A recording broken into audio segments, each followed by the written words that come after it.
नमस्कार भाई। आज मेंसुरेशन की हमारी तीसरी क्लास है। तो हम समबाहु त्रिभुज के बारे में आप सभी को बताना चाहते हैं। समबाहु त्रिभुज जो होता है किसी भी तीन बराबर भुजाओं से घिरी हुई आकृति को समबाहु त्रिभुज कहते हैं। बराबर भुजाएं हमने क्यों बोला कि सम माने होता है बराबर, बाहु माने होता है भुजाएं, त्रिभुज माने तीन भुजाएं। तो सम माने बराबर होता है। ये त्रिभुज है हमारा, एक त्रिभुज है ABC जिसकी भुजा अगर A है तो तीनों भुजाएं A होंगी। हमने इसीलिए बताया कि तीन बराबर भुजाओं से घिरी हुई आकृति को समबाहु त्रिभुज कहते हैं। समबाहु त्रिभुज में तीनों भुजाएं बराबर होती हैं और तीनों कोण बराबर होते हैं। तीनों कोण हमेशा 60 अंश के होते हैं।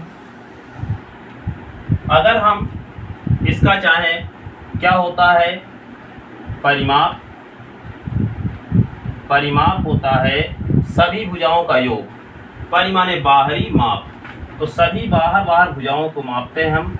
A होगा प्लस A होगा प्लस A होगा, ये हो जाएगा 3A। ये क्या है हमारा परिमाप है। अगर क्षेत्रफल जानना चाहें, क्षेत्रफल क्या होगा, समबाहु त्रिभुज का क्षेत्रफल क्या होगा। क्षेत्रफल होता है 1/2 गुणे आधार गुणे ऊंचाई। क्षेत्रफल होता है 1/2 गुणे आधार गुणे ऊंचाई। ऊंचाई कहाँ है, शीर्ष से A से यहाँ पर लंब डालेंगे, ऊंचाई हो जाएगी। ऊंचाई यहाँ से भी होगी, ऊंचाई यहाँ से भी होगी। तो 1/2 आधार गुणे ऊंचाई। ऊंचाई क्या है, ये है 1/2 आधार गुणे ऊंचाई। ये होता है क्षेत्रफल। अब ऊंचाई हमें कैसे पता लगेगी, ऊंचाई क्या होती है। ऊंचाई निकालने का तरीका भी है, हम आपको बता सकते हैं ऐसे भी। जैसे ऊंचाई बराबर होता है h बराबर √3/2 इंटू, ये होता है ऊंचाई। ये कहाँ से आए इसको भी बता सकते हैं। तो जैसे ये A है, पूरा यहाँ से यहाँ तक A है। अगर हमने यहाँ से यहाँ तक लंब डाला है, ये अगर कोण बराबर होगा तो ये भुजाएं भी बराबर होंगी। यहाँ से यहाँ तक और यहाँ से यहाँ तक ये भुजाएं बराबर होंगी। अगर ये पूरा A है तो ये होगा A/2, ये होगा A/2 और ये भी होगा A/2। अगर यहाँ से हमको h निकालना है तो h निकालने के लिए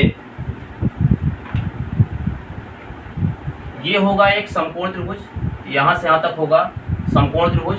तो समकोण त्रिभुज में अगर हम पाइथागोरस प्रमेय लगाएंगे, ये A है, कर्ण है A और ये लंब है h और ये आधार है A/2। तो यहाँ से निकालेंगे कर्ण का स्क्वायर, चाहे ऐसे लिख दें h² बराबर A² माइनस A/2 का स्क्वायर। ये हो जाएगा h² बराबर A² माइनस A का स्क्वायर बटा 4। तो h² बराबर होगा 4 से गुणा करेंगे यहाँ 4A² में से A² घटाएंगे 3A² आएगा अपान 4। h बराबर हो जाएगा, स्क्वायर हटाएंगे वर्गमूल हो जाएगा 3A² अपान 4। तो यहाँ पर h बराबर आ जाएगा, ये तो बाहर निकलेगा नहीं, A² में से एक A निकल आएगा और ये √3 अंदर ही रह जाएगा और नीचे आ जाएगा 2। ये h का मान क्या आ गया, h बराबर आ गया यही √3/2 इंटू A जो हमने यहाँ लिखा है, वही हमारा मान आ गया। h का मान ये आ गया। तो हमारा h का मान यहाँ कैसे रखेंगे हमने बता दिया। आगे हम बताते हैं आपको थोड़ा सा।